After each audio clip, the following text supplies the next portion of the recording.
Hello everyone, আসসালামু আলাইকুম, welcome to এরকেসেল তেল। আজকে আমি তোমাদের সাথে একটা ইউনিক রেসিপি শেয়ার করব। সেটা হচ্ছে গরুর খিল্লি। এই যে তোমরা যেটা দেখতে পাচ্ছ সাদা সাদা, এটা হচ্ছে গরুর খিল্লি। তো এটা আমি আদা বাটা, রসুন বাটা, তারপরে একটু কাবাব মশলা, মানে যে কোনো তান্দুরি মশলা বা যে কোনো কাবাব মশলা, তারপর একটু ধনিয়া গুঁড়া, জিরার গুঁড়া, আর হচ্ছে গরম মশলা, লবণ, তেল দিয়ে ভালো করে ম্যারিনেট করব এবং একটু পেঁয়াজ বাটাও দিব এটার মধ্যে। সো তারপরে আমি এটাকে ম্যারিনেট করে রাখবো 20 মিনিটের মতো। দেন আমি এটা প্রসেসিংয়ে যাব। তোমরা দেখতে পাচ্ছ আমার যে ক্যামেরাম্যানের কি অবস্থা, মানে আমার ক্যামেরাম্যান এত খারাপ যে আমি ভিডিও এই জন্য বেশি বানাই না। মানে ক্যামেরাম্যানের অবস্থা আমার খুবই বাজে, জঘন্য।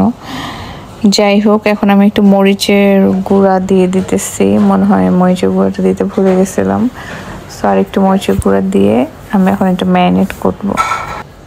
এখন ম্যারিনেট করা হয়ে গেলে আমি চুলায় একটা প্যান বসায় নিয়েছি। এটাতে আমি এখন একটু তেল দিয়ে দিব।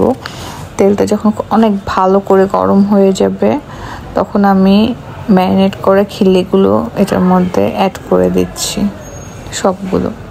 তো এখানে কিন্তু চুলার জাল তোমরা দেখতে পারতো একদম হাই হিটে থাকবে, হ্যাঁ, কারণ এটা একটা খিল্লিতে অনেকটা চর্বির মতো, হ্যাঁ, তেল টাইপের জিনিস। তো এটা যদি কমায় রান্না করো, এটা থেকে গলে গলে গলে গলে এটা তেল ছেড়ে দেবে, হ্যাঁ। আর যখন এটা তোমরা হাই হিটে রান্না করবে তখন জিনিসটা প্রপার কুকড হবে, সফটও হবে, প্লাস তোমার এটা বেশি গলে যাবে না জিনিসটা। এটা রান্নার প্রসেসিংটা মেইনলি হচ্ছে হাই হিটে এটা রান্না করতে হয়, হ্যাঁ।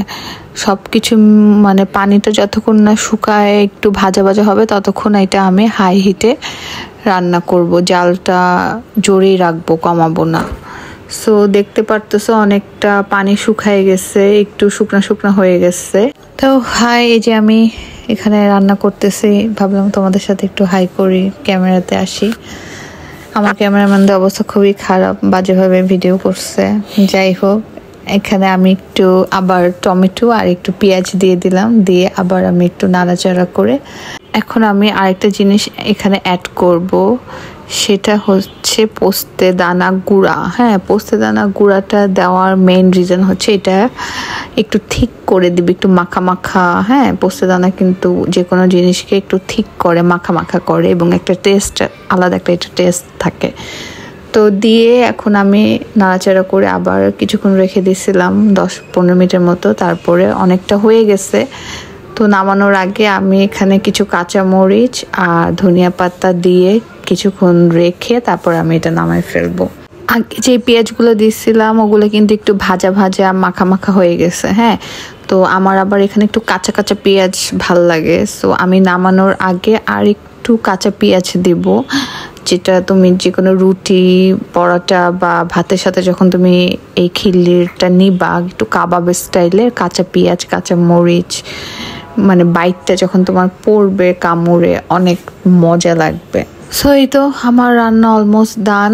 এখন কিছুক্ষণ নাড়াচাড়া করে আর 2 মিনিট পরে আমি এটা নামাই ফেলবো। সো আমার চ্যানেলটা লাইক, কমেন্ট, শেয়ার, সাবস্ক্রাইব করে আমার পাশে থেকো। আজকের মতো এই পর্যন্ত, আল্লাহ হাফেজ।